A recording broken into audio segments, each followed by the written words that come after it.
Hello and welcome to this episode of Neurology Video Journal Club. We're discussing a research article published in late 2022 by Davis et al. Entitled Use of Whole Genome Sequencing for Mitochondrial Disease Diagnosis. My name is Rob Pitceathly. I'm an academic neurologist and I co-lead an NHS highly specialised service for rare mitochondrial disorders at the National Hospital for Neurology and Neurosurgery in London. I also run a research group at UCL Queen Square Institute of Neurology, whose research themes cross-cut various aspects of mitochondrial biology and translational science. These include mitochondrial dysfunction in primary mitochondrial and other neurological and neurodegenerative disorders, with a particular focus on the pathophysiological role of the mitochondrial phospholipid cardiolipin, as well as gene discovery projects, translational diagnostics, and clinical trials. I'm joined by my colleague, Dr. Will Macken. Hi, everyone. Yes, that's right. I'm Will Macken, and I'm a clinical research fellow and clinical geneticist in training in the same centre as Rob. I'm currently completing a PhD in genomic medicine as applied to rare mitochondrial disorders. And I'm especially interested in applying new genomic sequencing techniques and bioinformatic approaches to boost our diagnostic rates in these complicated diseases. So we're going to start Video Journal Club today by providing some background to primary mitochondrial diseases and the potential applications of whole genome sequencing in diagnosing these conditions. So what are primary mitochondrial diseases? Well, they're genetic disorders caused by pathogenic variants in mitochondrial DNA or nuclear DNA. So mitochondrial DNA are circular genomes that reside within mitochondria, and you can have hundreds to thousands of mitochondria within each cell in the body, depending on the energy requirement of the cell. And so in effect, you can have tens of thousands of mitochondrial DNA molecules in every cell.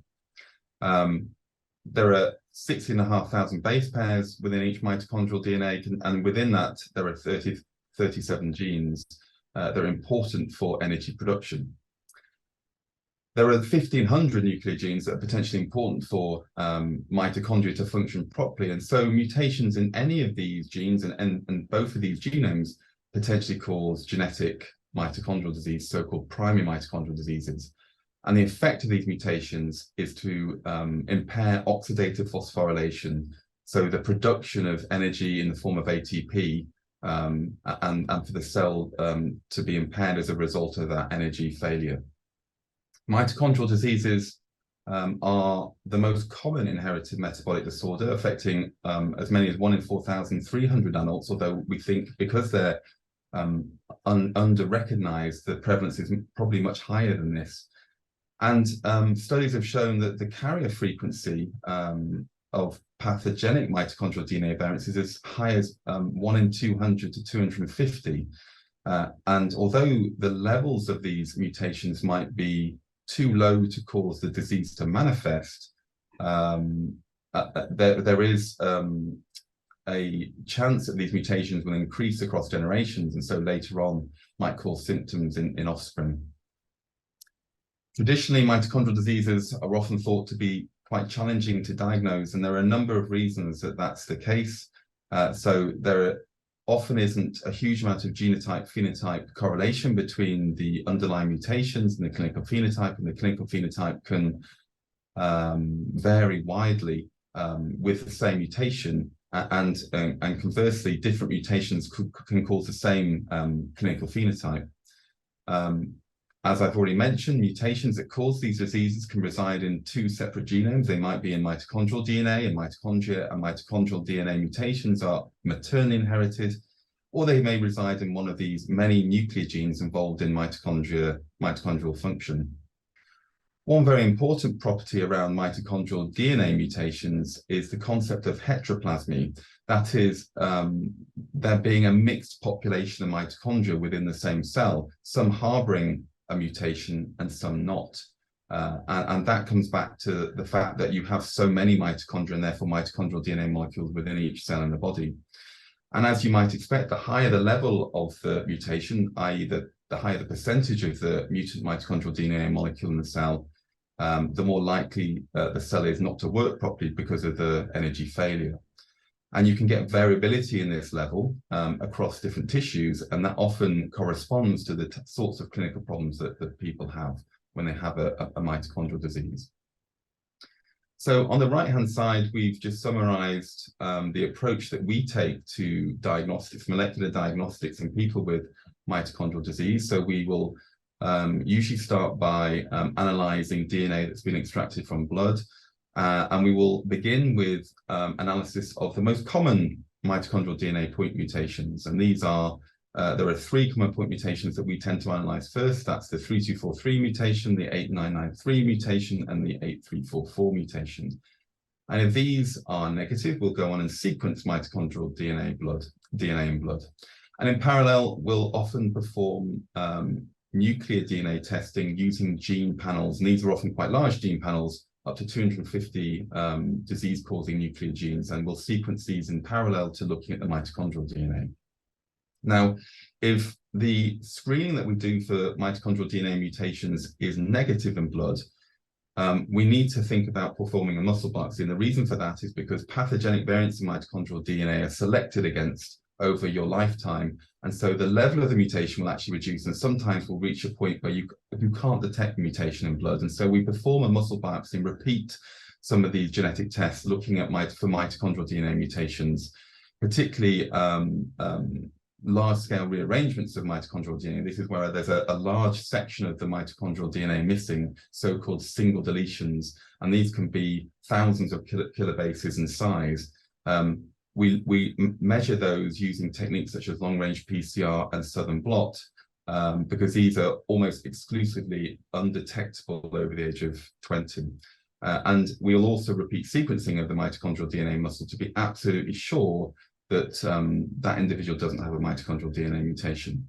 The other advantage of muscle tissue is that we can perform histochemical studies for looking for evidence of mitochondrial pathology, and also we can measure the respiratory enzymes that are involved in energy production.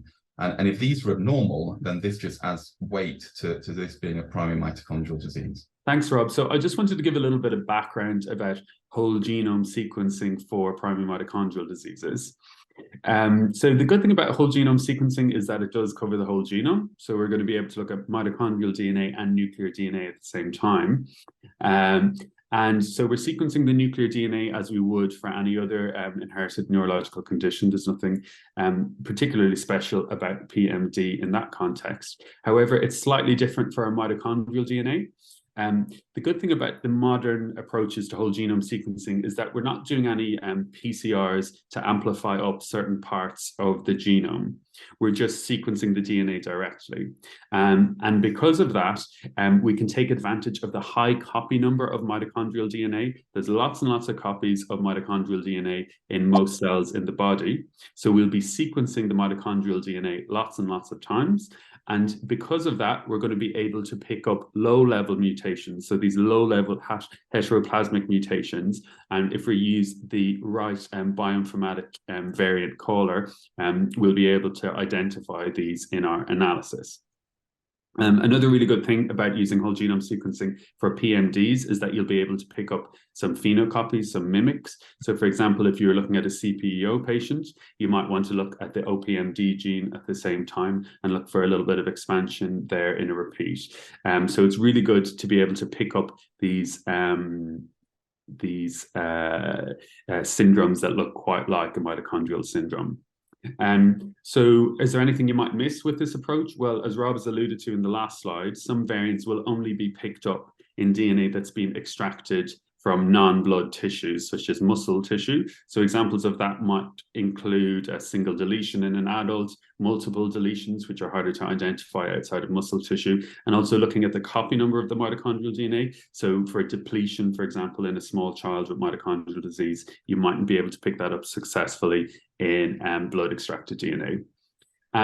Given all these potential benefits, though, it has been suggested in the last few years that we should be using whole genome sequencing earlier. And there's been a number of recent publications from the UK and Australia, which have shown that there is a potential utility for whole genome sequencing in PMD. But importantly, none of these used whole genome sequencing as the first blood diagnostic tests that we'll be doing. So this article in Neurology is quite a new thing, a novel thing to be looking at. So let's just touch on the aims of Davis et al. Well, they wanted to determine the capacity for WGS to identify known disease-causing variants in both nuclear and mitochondrial genomes. So this is quite a clinical diagnostic study. They're not looking for new genes. They're just looking to see what could realistically be done in a clinical diagnostic laboratory, which is really good, I think. And they examined the diagnostic utility of whole genome sequencing as if it were applied as a frontline genetics first blood test. So what they're not doing is looking for low-hanging fruit in advance. So they're not picking up these common mutations like 3243. They're just going straight in with the whole genome sequencing, which is not something that's been done before. In terms of their methods, well, they prospectively recruited a large group of patients, but they also had 41 positive controls, including a patient with DNA extracted from muscle and 2 patients who donated post-mortem samples. These were patients with 3243 or the MELAS/MID mutation. And because these were post-mortem samples, they could be examined in multiple different tissues. They also categorized their patients by using something called Nijmegen criteria. So Nijmegen criteria are a way of inferring from the clinical presentation and laboratory findings whether you're likely to have a mitochondrial disease or whether that's less likely. And these were developed initially for children with suspected PMDs. How did they do the sequencing? Well, they used an Illumina high-seq machine, which is used quite a lot in our clinical testing laboratories around the world. They did quite a standard bioinformatic processing at the start of their analysis, but then they added in these 2 interesting tools which they developed in-house, ClinSV for structural/copy number variants, and MITI, which is a way of picking up these heteroplasmic mitochondrial DNA mutations. And MITI is quite an interesting tool. It only looks at variants which occur with kind of high quality calls, and they have to be able to see the variant in 10 supporting reads. So they have to be able to see it in 10 molecules, essentially, that were sequenced of mitochondrial DNA. So they want to make sure that it's real, the variant is real, and it's not just a sequencing error, excuse me. So they included quite a lot of genes in their analysis. They didn't do an agnostic analysis, so they did focus on genes that they knew were going to be linked to these diseases. They looked at 249 well-described PMD genes, and then they also included 400 neuromuscular disease genes as well in their nuclear DNA analysis. So they could pick up some phenocopies. And then they confirmed mitochondrial DNA variant heteroplasmy levels with a different technique called pyrosequencing, and they confirmed deletions with another technique called long-range PCR. And then they classified these variants with the ACMG criteria, which are quite standard criteria that are used around the world, and they were developed by the American College of Medical Genetics. If we move on to the results, so the cohort that they collected was of 242 patients who had possible, probable, or definite mitochondrial disease as determined by those Nijmegen criteria. These were all adult patients. The first thing they showed, there was certainly a preference for women recruited to the cohort. So 149 of the 242 patients were women. They present some data around coverage, which is shown in figure 1A and 1B. So generally speaking, in a diagnostic laboratory, we're looking for 30x coverage for the nuclear DNA when you're performing whole genome sequencing, and around 500x is what you look for mitochondrial DNA. And as you can see, they exceeded this, and particularly for the mitochondrial DNA, they were around the 3000x level for mitochondrial DNA coverage. There was really excellent correlation between the level of the 3243 mutation when measuring heteroplasmy on whole genome sequencing using their MITI analytical pipeline and comparing it with more traditional sequencing, so in this case pyrosequencing. So you can see excellent coverage, excellent correlation between the level of the 3243 when utilizing these 2 different techniques, thus validating whole genome sequencing to do this. What was particularly impressive was the level of mitochondrial DNA mutation that they could detect. So often when we're performing whole genome sequencing of mitochondrial DNA, we'll report down to a level of 5% heteroplasmy, whereas in this paper, they were able to detect well below 1%, in fact, down to 0.35% using their MITI analytical pipeline. Figure 2 summarizes the level of 3243 in two post-mortem cases, just to provide a summary of the depth of coverage across different tissue types. Blood, we had the lowest depth of coverage, but this was still high at 3000x for both patients, while in some tissues, particularly cardiac tissue in the second patient, there was up to 90,000x in terms of coverage of the 3243 mutation. And again, this is presumably because the levels of mitochondrial DNA in these post-mitotic tissues is much higher than blood. So the diagnostic yield in the cohort was 53.7%, and this includes some variants of unknown significance, which were highly likely to be pathogenic. There was certainly a slight preference for mitochondrial DNA mutations in the cohort. And being an adult cohort, this is something that we would certainly concur with. In fact, in our clinic, we probably have an even higher level of people with mitochondrial DNA mutations, maybe at the 70 or 80% mark. But perhaps this was, sorry, go on, Will.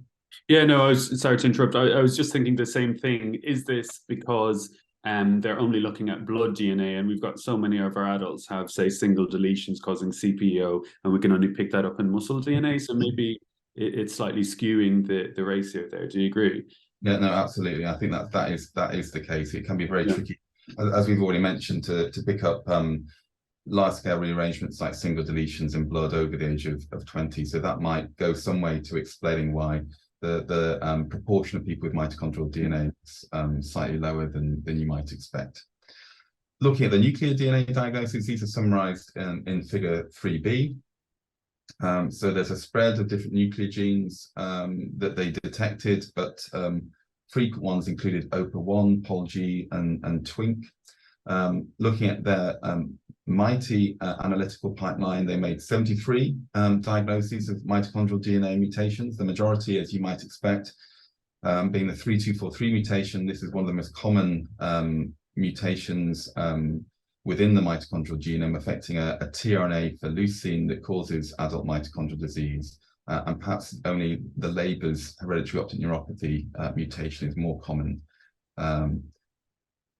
They also used, as Will has mentioned, a tool to look at copy number variants, so ClinSV. And interestingly, they detected a large deletion encompassing a number of intellectual disability genes, which is shown in figure 3C, and also a homozygous deletion in SPG7 shown in figure 3D. And this is a relatively common cause of adult mitochondrial disease associated with multiple deletions of mitochondrial DNA. So this is really a downstream effect caused by disruption in a nuclear gene that's involved in maintenance of mitochondrial DNA. So for instance, mitochondrial DNA replication. So it's interesting that they were able to pick that deletion up, which may have otherwise been overlooked by other sequencing technologies. There were 2 patients with Kearns-Sayre syndrome that they detected very low levels of deletions, 0.29% and 0.61% in blood. It's important to note that these patients were relatively young, so they were under the age of 20. That might go some way to explain why that was possible, and that there were 7 patients with chronic progressive external ophthalmoplegia, where they confirmed a deletion as the cause of the mitochondrial disease in urine and muscle using southern blot and long-range PCR. But they weren't able to detect these using whole genome sequencing from the blood. And again, these patients were a bit older, so they were over the age of 30, so perhaps that's not surprising. Mm-hmm. I think it's interesting, actually, what you're saying there about figure 3b, that the spread of genes, okay, it's mostly our usual suspects of mitochondrial DNA, but they did pick up some mimics there, didn't they? There's AMACR, there's MuSK, which we know causes a congenital myasthenic syndrome. So it really does demonstrate the utility of doing this whole genome sequencing approach, that they're picking up these things that would be missed if we just assume these people definitely had PMD. So really, really absolutely. good. Absolutely, and they'd be missed potentially if by the application of virtual gene panels, where you have your predetermined list of genes known to cause mitochondrial disease, but perhaps those genes wouldn't have been on that list, so they would have been overlooked. And that, again, supporting the use of whole genome sequencing, where you're picking up all of these genes rather than maybe gene panels. Okay, so next part of the results were looking at the diagnostic rate and how that varied with phenotype. So we've alluded to this Macken scoring a few times already, but they categorized their patients in this way, and they found that really the diagnostic hit rate didn't change much as to whether you had a definite Macken score for having PMD or possible. So what they actually found was that the diagnostic rates changed more with having a good phenotypic handle. So you can see that the diagnostic rate for straightforward optic atrophy is really high. Also for MID, it's really high as well. They got a pretty good rate for CPO at about 50%. And as we've said, they didn't do any muscle DNA testing. So presumably they'd have nearly 100% diagnostic rate if they were able to do that. But I think another part of these findings that's quite interesting is they divided some of the patients into having complex phenotypes where they'd, I think, greater than 5 criteria that would be picked up in Macken scoring, or oligosymptomatic where they'd less than 5. And both of these groups were really hard to diagnose. And I think that's our experience as well, that these really complicated syndromes can be quite hard to diagnose, and maybe they've got more than one disease process going on. But more analysis is needed probably to diagnose these more successfully. And then just looking at our next slide for results in terms of what clinical impact they had. I think this is one of the most exciting parts of the paper. They showed that having a diagnosis can make a difference to patient management. So they had a couple of patients who had meningi, which is a very severe mitochondrial disease where you get, for example, a neuropathy, but also you can get really bad pseudo-obstruction and it can be fatal. But it could potentially, in some cases, be treated by having a bone marrow transplant. So that was really interesting. They made some Leber's hereditary optic neuropathy diagnoses. And there's been some exciting research recently, especially in the area of gene therapy trials. There's also some small molecules that have a more modest effect, but might be interesting to try your patients on. They made some diagnoses with patients who have maintenance defects caused by POLG mutations. And we know that you have to avoid valproic acid in these patients, and they often have seizures. So this is a really important piece of information to have when you're picking your anti-epileptic medications. They had a young lady who had a compound heterozygous variant in YARS2, tRNA synthetase molecule. And what's important about this is that because she knows she has a recessive disease now, she knows that if her partner isn't related to her, her next child will have a very low risk of being affected. Other things, well, they made some non-PMD diagnoses, and they, for example, found a couple of patients with an AMACR deficiency. This is increasingly recognized as a good mimic of MELAS, actually. And so they can be treated with a prostanoic acid dietary restriction. And they also had some patients who had a congenital myasthenic syndrome and could potentially be treated with salbutamol. So I think that would be a good option for them. But one thing they haven't pointed out is that with all these mitochondrial disease diagnoses that they've made, they are probably going to affect the patient's management. So if you're diagnosed, for example, with a 3243 mutation, that means that certain screening will be put in place. So you might start getting annual echocardiograms, you might get screening for renal and thyroid dysfunction. And so I think they're, if anything, underestimating how useful the diagnoses that they made here in terms of clinical management. And also, obviously, a number of new reproductive options, also now mitochondrial DNA-related mitochondrial disease, and in the UK, mitochondrial donation or mitochondrial replacement therapy is a licensed treatment for for women who have mitochondrial DNA mutations. So that's important too. For sure, yeah. I don't know how that varies across the globe, but certainly having these kind of papers out there with a very clinical slant, I think gives some evidence to support getting better reproductive options in countries around the globe. So it's really good to have it. And just to reiterate, these non-primary mitochondrial disease diagnoses really do support this approach of using whole genome sequencing rather than nuclear gene panels, whereby you might just have a restricted number of genes focusing around mitochondrial disease, but they won't include these phenocopies, these mitochondrial disease mimic genes, unless you apply those panels in addition to the mitochondrial disease panel. So it certainly supports that approach. Yeah. Okay, so moving on to the author's discussion. Well, it was felt that WS had achieved good coverage of mitochondrial DNA and nuclear DNA, and their mighty analytical pipeline and ClinSV was able to detect tetraplasmic variants to a very, very low level, and also CNV successfully. And that certainly seems to have been the case, and I think it was very impressive and really encouraging in terms of the utility of whole genome sequencing for nuclear DNA and mitochondrial DNA genetic testing.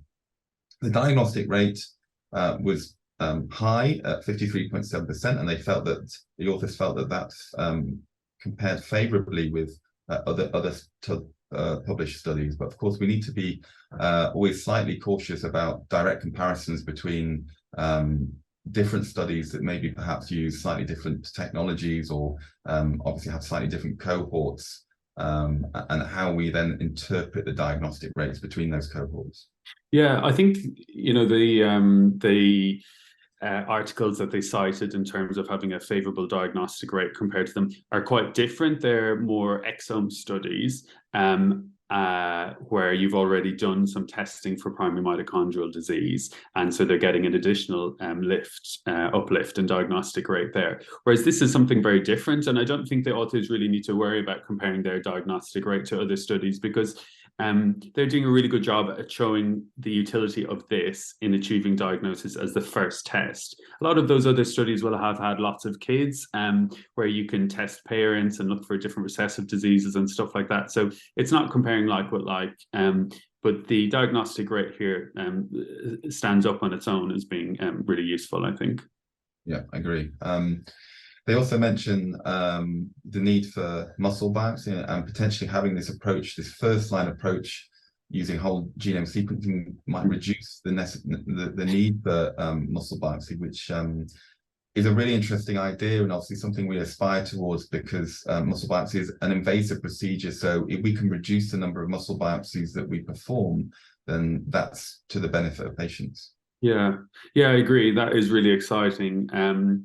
Although I think we need a little bit more work in this area. So, for example, you mentioned those two patients with Kearns-Sayre syndrome phenotypes, and they had these very, very low levels of a single deletion in their blood. And we know that a lot of mutations in mitochondrial DNA can happen maybe somatically or be acquired over time. And we don't really, I think, understand the meaning of these really, really low levels in a simplex case and an index case. And so I think if I saw that patient in clinic, I'd still want to be looking at different tissues to make sure I was onto the right diagnosis, and that I wasn't missing something. So I think this study is a really good first start, but we'll need to validate these really low level findings to make sure that we're not picking up spurious results. I think if you picked up, say you had a patient coming to your mitochondrial clinic who had vague enough symptoms, and you picked up a 3243 mutation at a level that's, say, less than 1%, what would you do with that information? Would you be sure that they have mitochondrial disease, or should you keep testing other genes? I don't think we understand that yet. So we need to do more studies like this and test other tissues, so we have enough evidence to be confident that we don't need to do that muscle biopsy.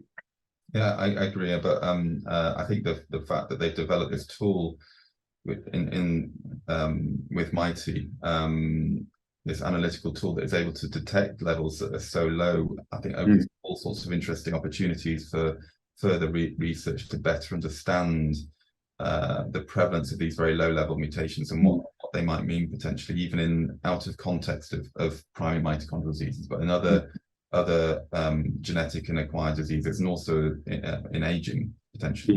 Yeah. No, it's definitely really useful information and a technique that we'll use a lot in the future, I think.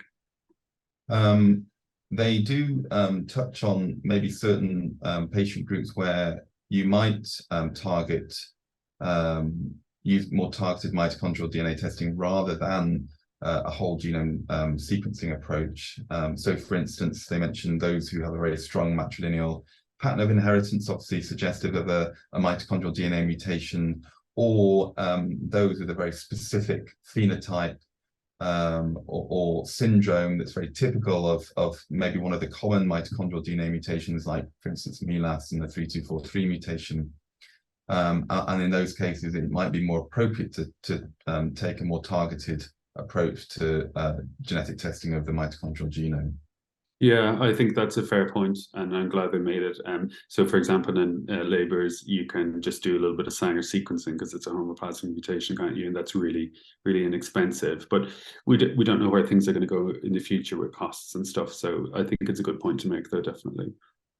I mean, the other point that they raised around that in terms of a group that you might not use whole genome sequencing are those where you're performing cascade testing, where you've identified a proband with a mitochondrial DNA mutation, and you're performing additional cascade testing to help understand how the mutation segregates within the family.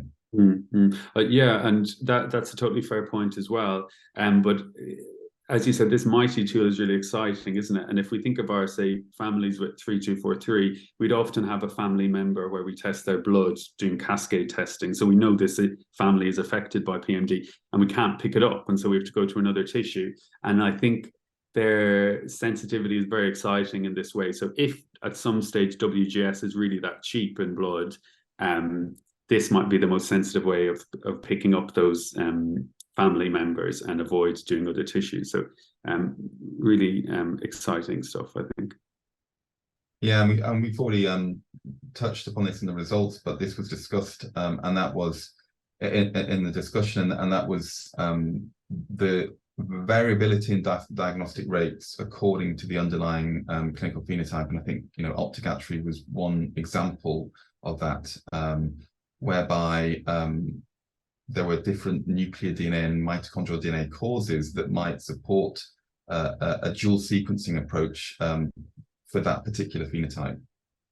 Yeah, certain phenotypes have definitely got better diagnostic handles, don't they? And we talked about how CPO, some of the diagnoses were probably impossible with this technique. But I think with those complicated ones, we would also struggle. So, for example, not just optic atrophy, but an optic atrophy plus syndrome, our diagnostic rate is a bit lower there. So I definitely agree with their findings in that way. And then they touched on limitations of the study. So obviously they restricted their analysis to known mitochondrial genes, both in the nuclear genome and also in the mitochondrial genome. And so obviously, they would only identify mutations in those genes, and they wouldn't be able to pick up rare or novel mutations in new genes outside of those. But I think that's understandable, and also it's not something that would be feasible really in a diagnostic laboratory setting, where you have to be quite focused on that list of genes. You can't really take that agnostic approach, which perhaps is maybe more appropriate for the research setting. They also mentioned they wouldn't have detected any non-coding variants, but again, I think the same is true there. So that's really outside of the scope of a diagnostic laboratory to be looking at non-coding variants, and really is probably within the remit of a research environment. They mentioned that including other genes, so particularly those within or analyzing other genes, particularly those with complex phenotypes. So for instance, including some other non-mitochondrial, primary mitochondrial disease, metabolic genes, intellectual disability genes, some other maybe neurological, neurodegenerative, neurodevelopmental disorder genes might have been helpful. And finally, they mentioned trio analysis, which is clearly a challenge in adults where you often don't have access to parents, and again is an understandable limitation, and it's often something that we often face in adult cohorts, and is always a challenge. Yeah, I'm just thinking about wider discussion points then, Rob. So was there any analysis missing, do we think? So I think in nuclear DNA anyway, it was really pretty good, wasn't it? We can't have unrealistic expectations if this is something that's supposed to be mimicking a diagnostic laboratory. So I think everything was pretty appropriate. Maybe they could have done a little bit more variant annotation.